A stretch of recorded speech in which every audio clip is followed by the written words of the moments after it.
So whoever is going to win the AI wars, whether it's LLM wars or hardware wars or software, they're all going to have to work with Palantir. They're just sitting at the finish line waiting for who's ever going to win.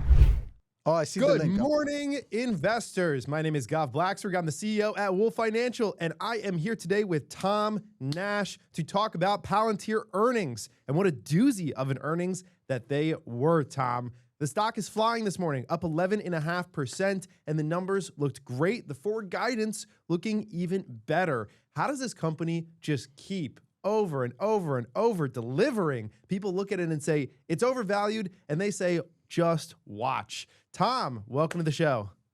I'm operating on very little sleep because we had a long evening yesterday, and then it carried over into the night and then to the morning, but could not be happier. Could not be happier. I think that's, look, you live to see moments like this once in a lifetime, an outlier company like this. Have you ever seen anything like Palantir before? No, super, super unique. Palantir is a one of a kind. Yeah, 101, bro. Like, even if you look at, like, what would be the comp? Nvidia and Palantir. That's the only two where they match. Whether it's rule of 40 or margins or expansion or consensus, et cetera, et cetera. It's funny to put it in the same category. Like 5 years ago, you would say Nvidia and Palantir, people would laugh you out of the room, right? Yeah, I think 5 years ago, people also really saw Palantir as a bit of a black box.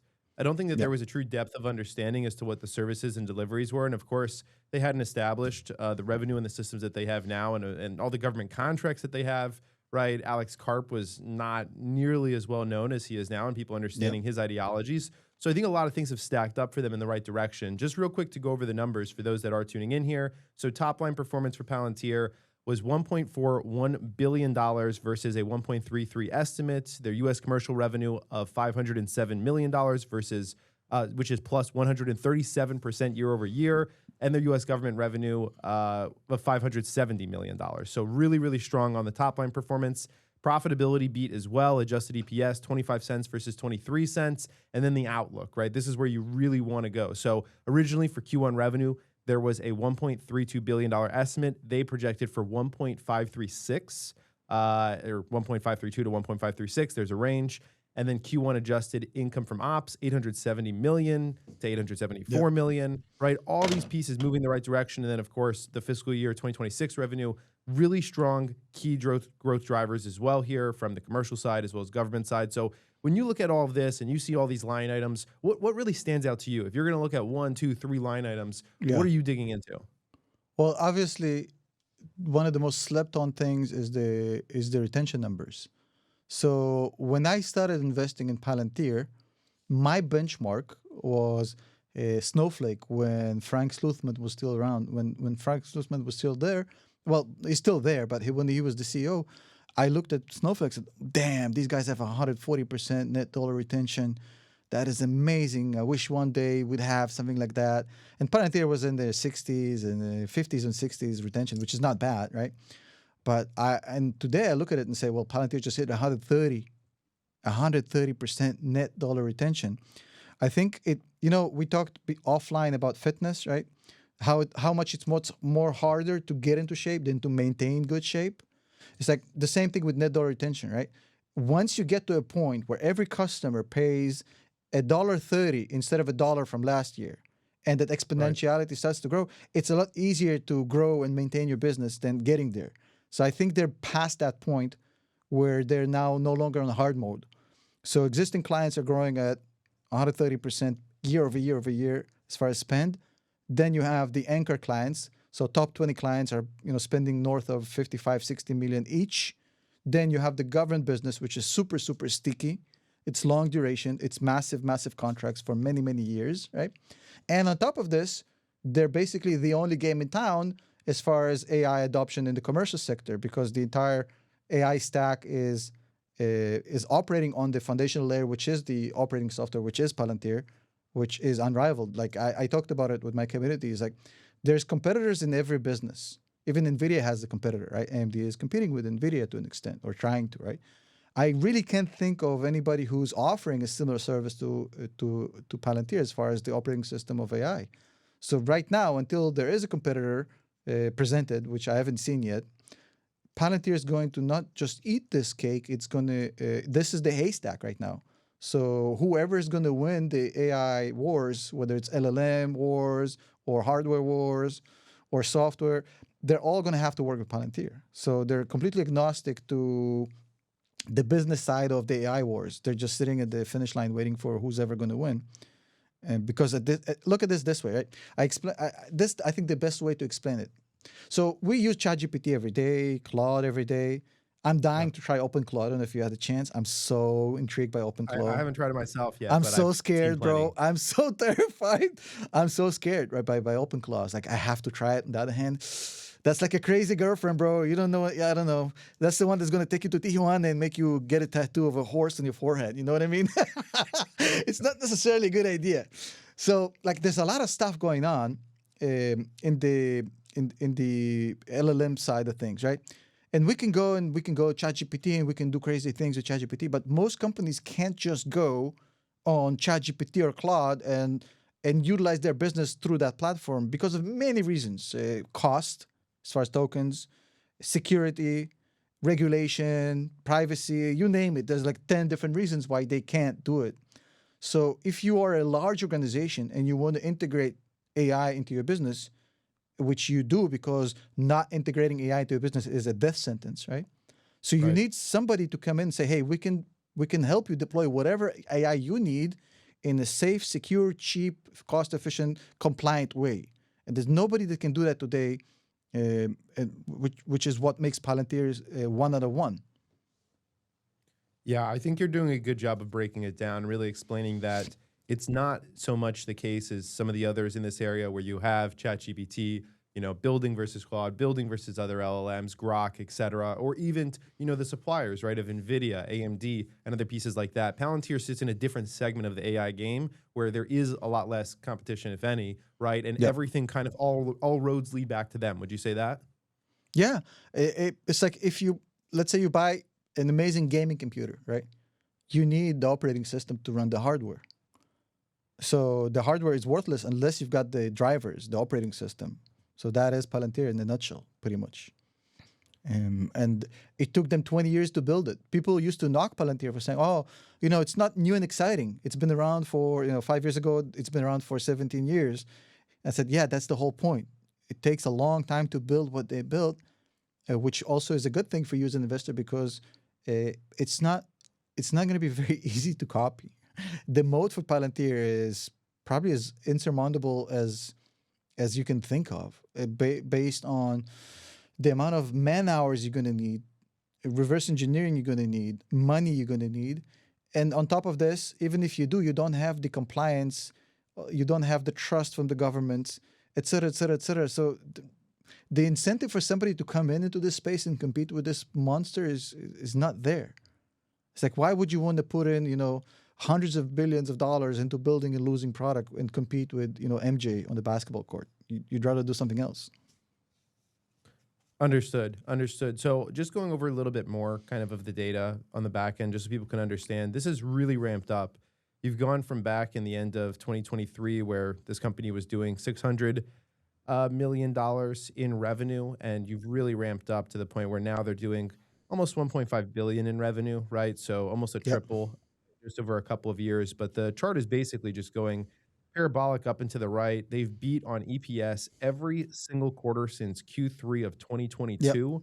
So that is almost a dozen consecutive beats at this point. It's continued to move forward. So I think one of the questions is, though, you don't typically look at stock price, right? We even were getting on here, you're No. like, hey, I know that they had a great report. You're like, I have no idea how much the stock is up from last night. I'm like, it's up 11.5%, right? It's really running. So talk to me about paying attention more to the fundamental basis Fundamentals. of the Yeah. company and your investment rather than focusing on stock price. So just before I came on here today, I had a live session with my community. We had one yesterday morning and today after earnings. And some guy at the end asked me, hey, Tom, I think the price should have run up a lot higher given how great these.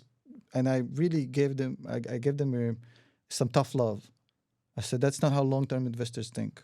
If you're focused on short-term price fluctuations, you're not a long-term investor. You're a trader. And you're not supposed to be in this group because we're all about long-term hold, fundamental analysis. Short-term price fluctuations are bipolar, insane, illogical, and crazy. Some people learn how to navigate them and make money, and I'm all for them, no problem at all. But there's no logic in it. There's no rationale in it. They can, it can almost be to a point I might not even look at the Palantir share price for a whole week. Easy. It's not in my radar. Okay. What I'm obsessed about day in and day out is researching the business, is researching the environment, the total addressable market, is talking to actual engineers who work with Palantir and finding out experts who can enlighten me because I'm not a technical guy, right? So I need a lot of help. So I'm investing my resources not in following the daily price swings, which won't help me at all. It's not that I can look at it and pollute my brain with it, but it's not going to promote me as a long-term investor at all. But I'd rather invest time in looking at stuff, for example, like this morning, I was like looking at, okay, so let's look at the operating income trend for Palantir, right? So operating income, to me, is one of the most important metrics of a company because it shows you so gross margin is not enough to understand a software company because there's nothing in gross margin. They're all 80%. It's pretty easy, right? On the other hand, net income, a lot of accounting bullshit goes in there, which has nothing to do with the business. So I like operating income as a really good metric to understand how good the business is running or not, right? So, and I look at the trend and it's like, oh my goodness. And most people don't realize this, but over the past 12 months, that's it. The previous Q4 was Q4 2024. This is Q4 2025. So past 12 months of reporting, Palantir operating income went from 11 million to 600 million. It's almost like you have to double check this number. It's like, what? It's like, and we're not talking about, if a company is making 5 and then 50 or 10x, yeah, it's 50 million, bro. It's a little bit misleading, but we're talking about north of $500 million of operating income. 50 times increase in operating income in a year. That's insane. That is insane. And you keep looking at this shit and you're saying, but that don't make any sense because look at the numbers. If you isolate U.S. revenue, government and commercial, they've doubled revenue year over year. They went from 550 to north of $1 billion in a year. So we're talking about it's a $400 billion company that's doubling its revenue year over year. And I know people say, well, you're only looking at US. The entire growth is 70%. By the way, 70% is still super impressive. But the reason I'm looking at the US because that's the TAM. There's unfortunately, not a lot of tech in Europe. Like Europe isn't a tech hub, at least for now. So if you want to be selling software, business software, that's the TAM. In that geography, growing 93% is spectacular. I mean, I didn't expect that. I thought they're going to smash, but they even exceeded my expectations, to be honest. I really like that breakdown of walking through the different line items and settling in on the operating income. Is there any other line items like that where they really stand out to you? So what else is like people look at X metric, but that is not a good metric to look at. I look here, this is more proper. Yeah. The other thing is we're talking about dollars. Look at operating margin, which is a cousin of operating. Operating income is money, but let's look at percentages, right? Because it's also important. Over the past year, the operating margin went from 45 to 57%. So this is a company that's just almost south of 60% operating margin. That's insane.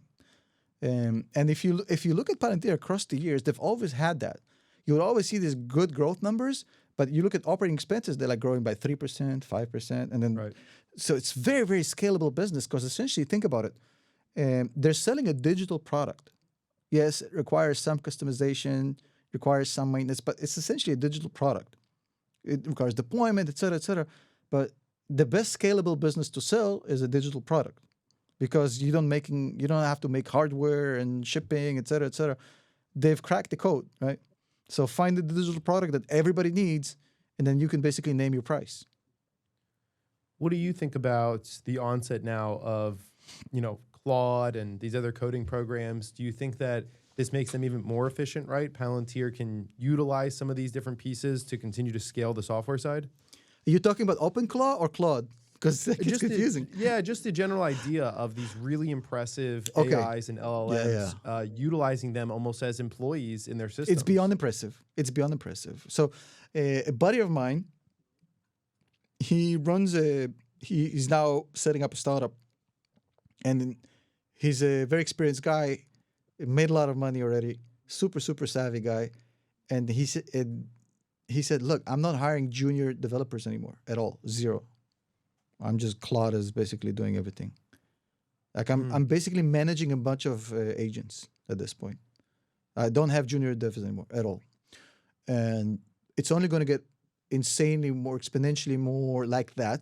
Again, looking back at what's going on, if you've seen for the past week what's going on with the OpenClaw or Maltbot or Claude, whatever with the WED, whatever. Like, if you look at what this thing is able to do, have you seen some of the stuff? It's just mind blowing.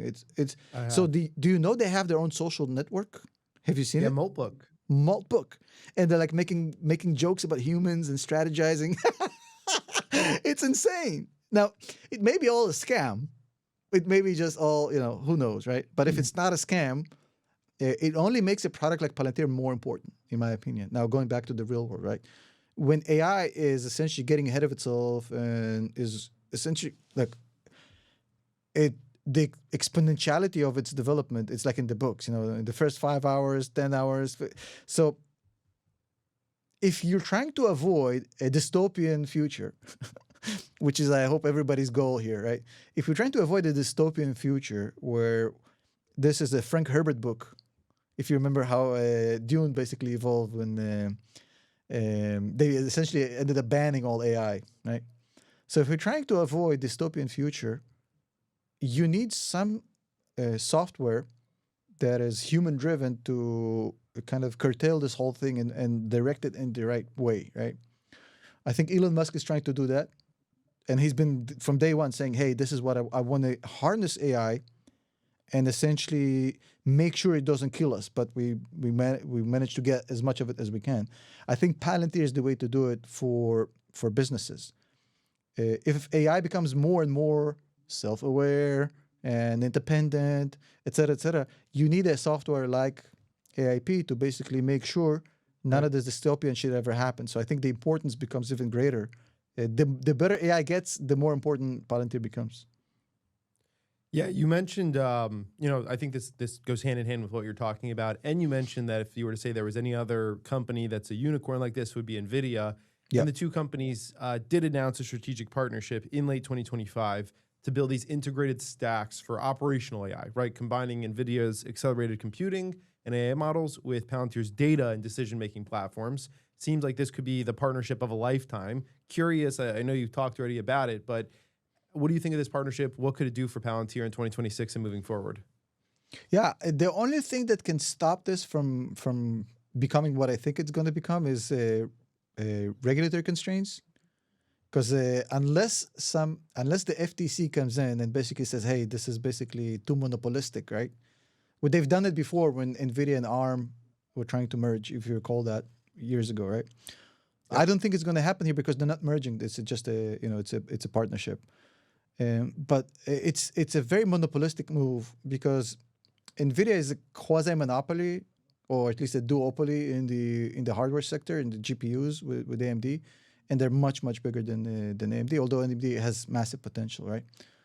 So them joining forces with, so think about it, the hardware, the gold standard of the hardware, which everybody wants, with the software platform to manage it, which everybody wants in one stack, it's going to be Right. very hard to beat. It's the same. It's the same reason why all the big hyperscalers they basically partnered up with Palantir. You can get it on Azure. You can get it everywhere on all of these platforms because again, there is, like I was Tina. There is no alternative.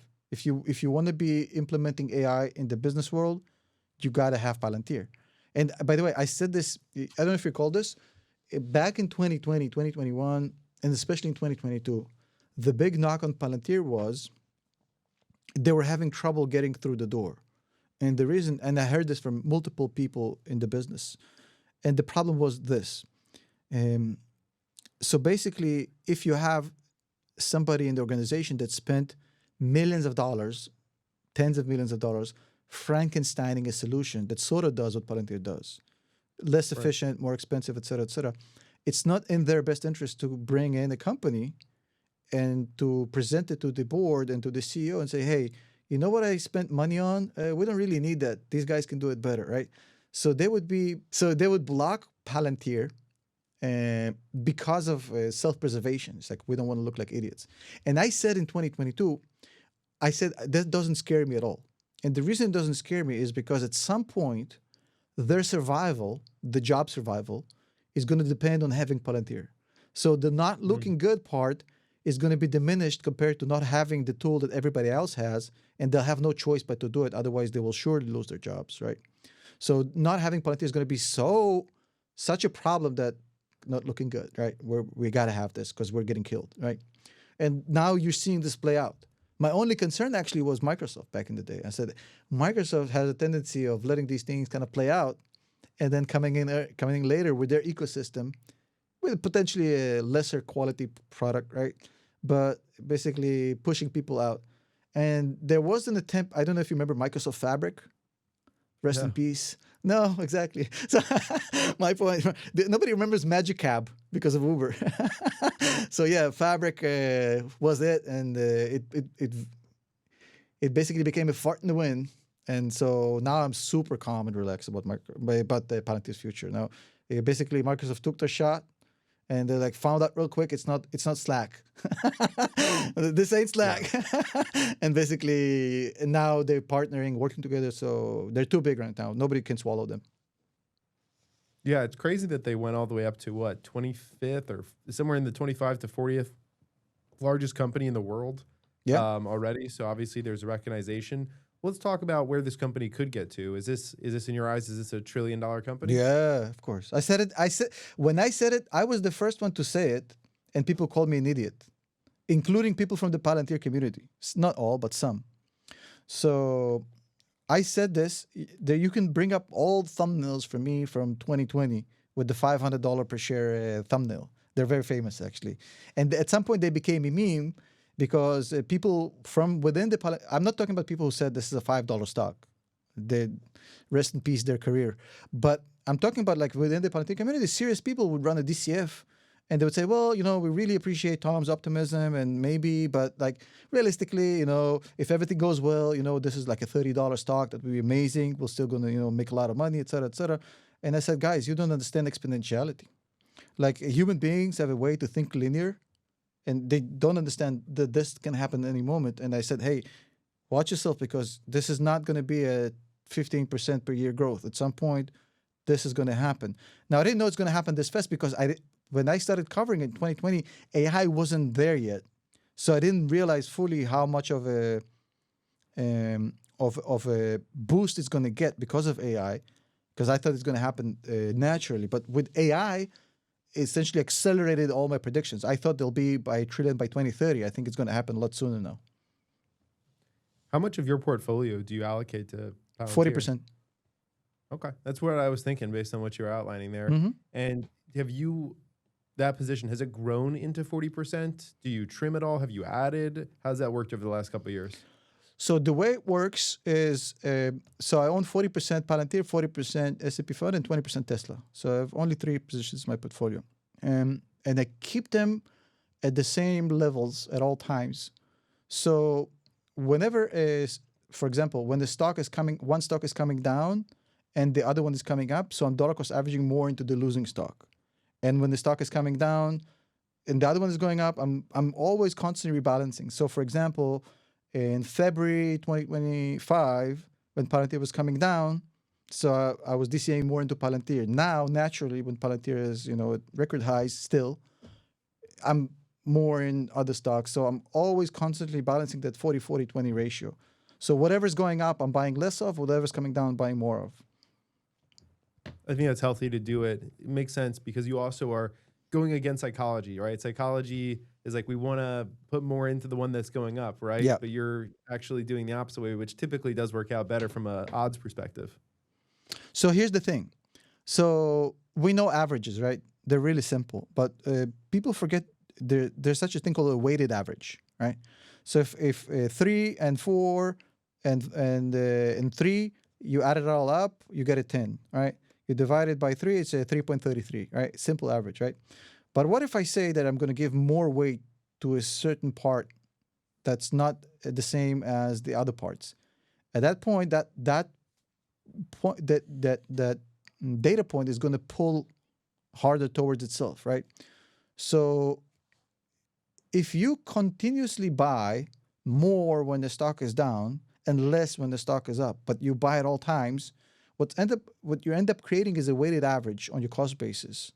And if you look back after 5 years, your cost base is going to be very, very close to the bottom. Not at the bottom, never at the bottom, but very, very close to the bottom without timing the market even once.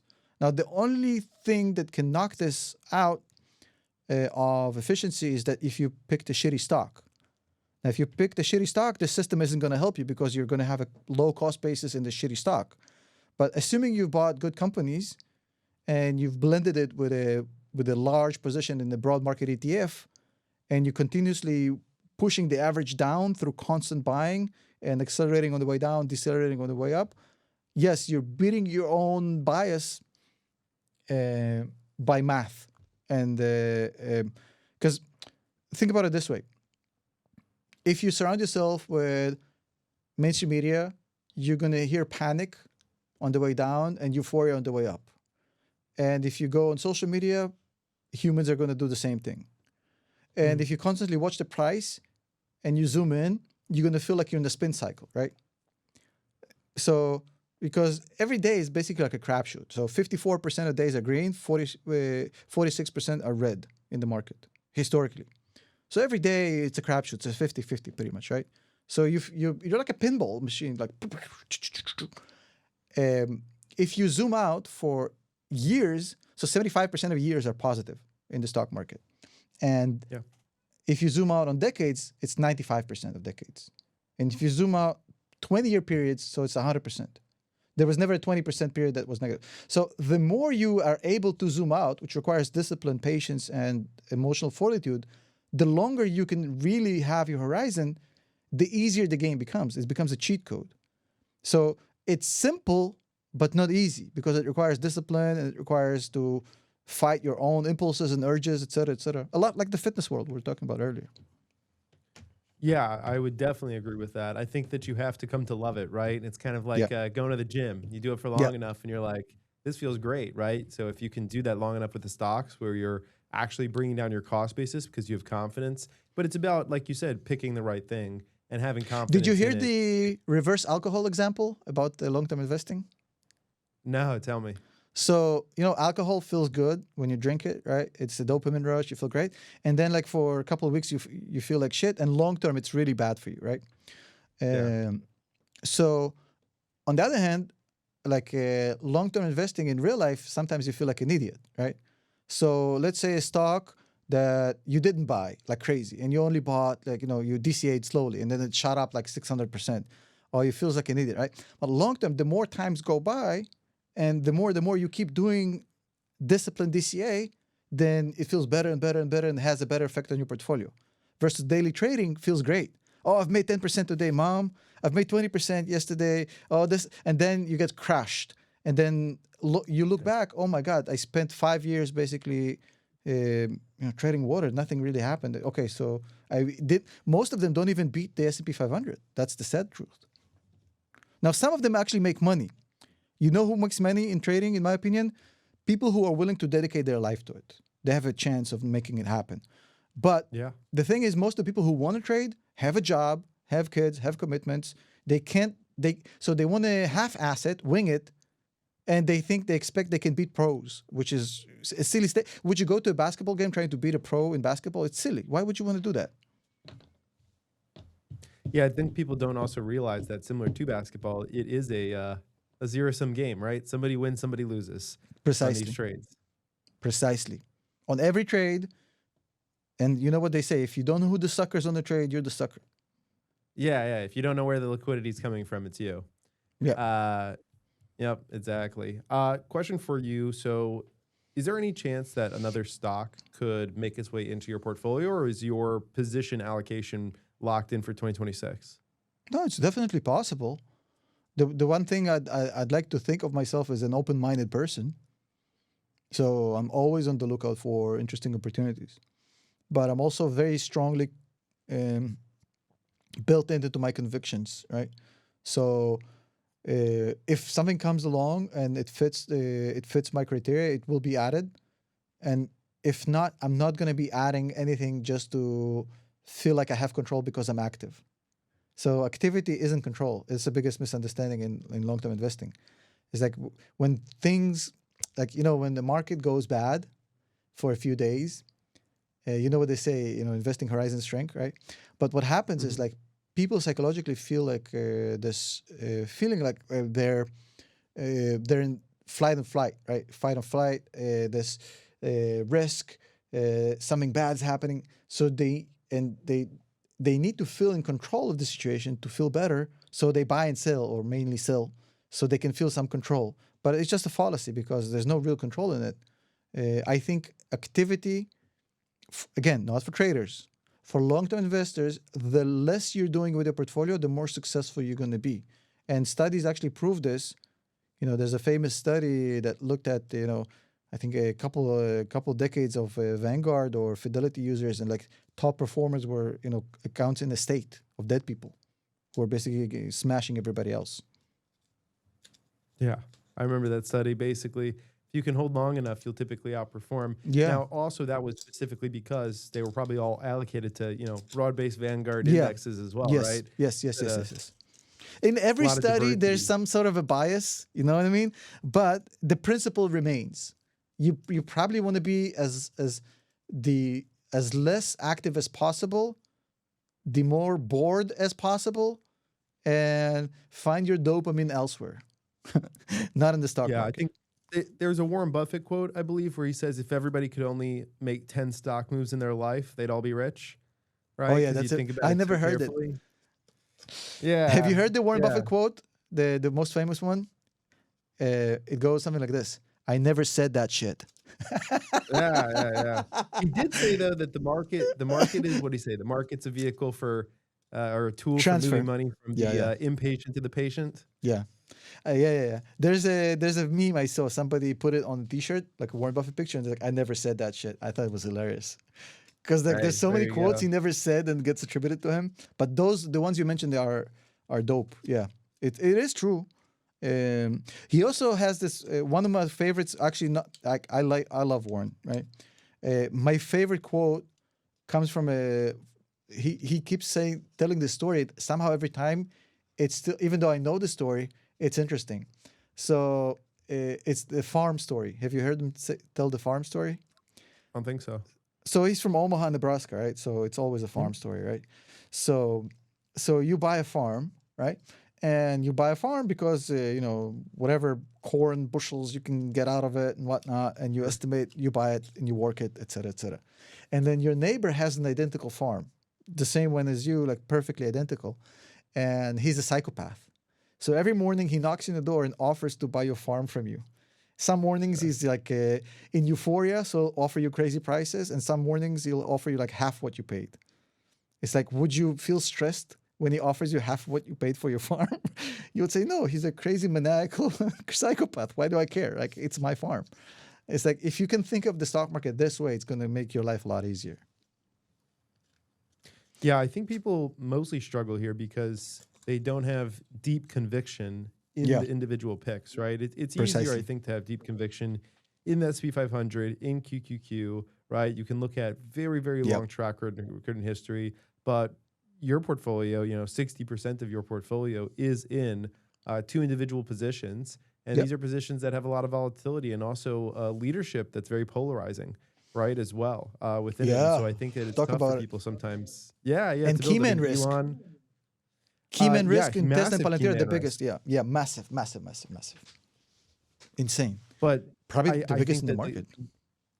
I would agree, but the hope is that they're not going anywhere, right? I think that they are pretty committed to the craft. What do you think of Alex Karp's, personality and the way that he talks to retail investors and just in general who he is? So I had the opportunity to meet him once. and we had a very, very pleasant conversation. He actually, sat down for like 40 minutes talking just one on one with me, which I found really interesting. And the vibe I got from him on a personal level, it might have been just a regular guy I know from my neighborhood. It was that kind of conversation, bro. I felt zero pretentiousness, zero money. It was a regular ass conversation with a regular ass dude who was just like as down to earth as they come, right? So I was like, okay, cool. He's a cool dude. Now, now the public figure of Alex Karp, I like just as much because the public figure of Alex Karp really doesn't give a shit what other people think. He's going to say what he thinks. You can agree, you can disagree, and he's okay, by the way, with both. You can disagree. Just be respectful Yeah. about it, Don't, if you're respectful, you can disagree with him. But he's going to say what he likes, what he wants. If it's popular, if it's unpopular, he's not too concerned about it. And it's all about the big picture. So the big picture is there is an AI arms race going on, both on the commercial side and on the defense side. But what most people didn't realize up until a few years ago, even though Alex Karp was saying this back in 2010, is that they're intertwined. The commercial AI race and the defense AI race, they're intertwined. Whoever dominates AI is going to dominate on the defense side as well. And the US has been lagging behind for years before Palantir came on. So he was saying this in his interviews from 15 years ago. And him basically standing up for, Western values, Western culture, and basically the fact he's saying, look, guys, you may not like the US, but if we're not the boss, the other alternatives are not better, believe me. And I appreciate him for basically sticking up for the little investors as well. So what CEO of a multi-$100 billion company would talk to retail investors on their earnings call? I can't think of none. Not even close. I can't think of anybody who ever did that. He genuinely cares about what real hardworking people get out of this. He wants them to all to do well. I really like this dude, but beyond me personally liking him, I think he's probably if your top three CEOs would be him, Elon, and Jensen, probably in the world right now. He's a top three CEO hands down. Yeah, Karp is fascinating. I've been to the office in DC, but he was not there that day. But I did get to meet Shyam Sankar as well. Did you see the as podcast I did with Sham? No, how was it? We did like a 1.5 hour podcast, and he blew my mind, bro. He's a brilliant dude. What were the biggest takeaways? So what Sham explained to me, which I didn't, so I thought I knew everything about Palantir, right? And then we sat down for 90 minutes. We had an amazing podcast. The main thing he explained to me, which I came out of this interview or podcast a lot more bullish than I was going into it. And the main reason is that he explained to me, look, in the software business, usually the way it works before we came in is let's build a product that sells. So let's build something that sells. And then let's try and fit clients into that product as much as we can to make money, right? He says, we're different. So we have something that's a complete moldable sandbox. We're bringing the client, we put them in the mold, and then our system knows how to extract from the mold the software solution that client needs, and to do it automatically and to do it quickly and scalable. Because so far, if you wanted that, you needed consulting. Slow, expensive, inefficient. So we automated like the whole process where our software solution is essentially, we're not shoehorning clients into an existing mold, but everything is built. The system knows how to build on top of the existing client's needs, and we deploy in like 3 weeks, which is insane. Moldable. Yeah, it's absolutely insane to think about it, because the hardest part about the understanding this business for most investors, I think, is understanding the need, right? Because every day you can go and drive a Tesla and you can experience products. You can't experience the Palantir product, but if you talk to anybody who worked in a Fortune 500 company, especially now, they're all trying to scramble as fast as they can to implement as many AI features as they can to their business. It's a very dangerous process. It's a very slow process. You can, of course, do it manually, but you're going to be 5 years behind by the time you finish. In 2026, you literally cannot afford not to have Palantir if you're a big business. And as time goes by, it will trickle down to medium-sized businesses, small businesses, and eventually a B2C product, which is inevitable. Very interesting. I love it. I mean, the vision is pretty incredible. Clearly, you have a lot of conviction within it. I know that we have to wrap up here. Last thing, fun little question. So there was a lot of memes recently after the U.S. Basically went into Venezuela and took Nicolas Maduro, and everyone was saying, well, they're finding out why Palantir trades at a 240 PE. Yeah. Do you think Palantir was involved in that? I don't know, bro. I have no idea. I have no idea. I honestly don't know. It's not me being coy. I wouldn't be surprised. Wouldn't be surprised. Yeah, Wouldn't be surprised. they're kind of in all these aspects. Yeah. I'm sad we do have to wrap up. I wanted to talk a little bit of Tom Lee on here since I know that you have some good posts on Tom Lee and Yeah. things that are happening. But we'll save that for the next one. Yeah. Any final thoughts here on Palantir? Yeah, I think the most important part is like to have your priorities straight. So if you're considering becoming a Palantir investor or you're considering increasing your exposure, usually that happens in the wrong time. Yeah. So I get questions about Palantir when it flies up, and nobody wants to hear about it when it's flying down. So if you're trying to Yeah. become an investor, make sure you adopt this mindset of again going back to Warren Buffett. Remember when Warren Buffett said the famous quote? You have to be I bullish didn't when say that everybody's shit. bearish. No, you have to be bullish when everybody's bearish and bearish when everybody's bullish. So if you're excited about Palantir right now, it's okay to nibble and to DCA, but your hardcore investing should happen when the stock is being hated and where the sentiment is negative. Like, for example, you had a 10% discount leading up to the earnings. So the key is to take advantage of these opportunities and not to be the sheep that's essentially buying at the top. That's the most important part, because if you understand how cycles work in the stock market, every company will have its ups and downs. So if you have convictions, just wait for you can DCA at all times, but wait for the hardcore stuff to be on the way down. Yeah, you got to play the psychology of it and understand, Yeah. how our brains work in tandem with these things. Really, really And the great cycle are conversation repeatable. here. Have Yeah. you seen the cycle chart, the market cycle chart? Optimism, euphoria, then depression, Yes, of then course. it's repeatable. You can see it happen again and again and again. Yeah, of course. It definitely does cycle. I can attest to that. And I think you hit it on the head. This whole process works as long as you pick great companies. It does not work with Precisely. bad companies. You have to pick the great companies. You have to build conviction in them. Clearly doing research like this, a sign of great company is all the things that Palantir is doing, right? Consistently outperforming, EPS beats 10 quarters in a row plus, having your revenue continue to basically double year over year in Yep. the areas that matter, being scalable, right? Having connections, having partnerships like Nvidia. So all Yep. these pieces continue to build together. And like you said, it's not even at all-time highs right now. It's a ways off of all-time highs, 10, 20%. Yep. So there's opportunity there for those that can research. Tom, thank you so much for coming on this morning after Palantir earnings. I really enjoyed it. I'm looking forward to our next conversation. Yeah, let's do it again anytime.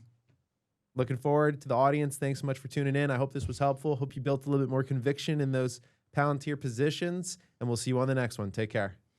Peace.